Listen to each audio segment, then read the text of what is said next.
Train mo, anong usapan nyo? Siyempre, kumpiyansa ka na buong game. Siyempre, malamang you're ready to take that shot.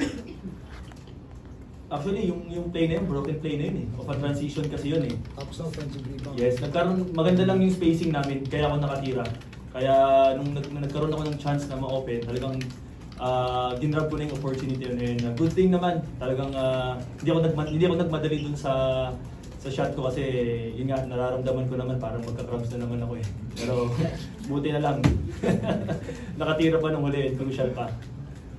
Okay, sabi mo nga nung semis, acknowledge na pressured ka to pin in yung ni Jason, and kung siguro makakalahati lang ng output ni Jason, okay ka na, but nakikita mo pa ngayong gabi and consistent ka sa finals? Siguro na nararamdaman ko yung presence ni Kuya Jason ngayon, even though wala siya sa venue, pero yun nga, yung presence niya, yung kanyang game kasi pinapanood ko rin.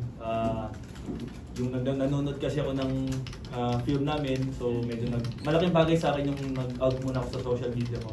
And then isang factor din doon, yun nga, na-overcome ko yung pressure na yun. So instead na parang akuin ko yung responsibility na yon, which is hindi naman talaga kaya, tinake ko siya as motivation.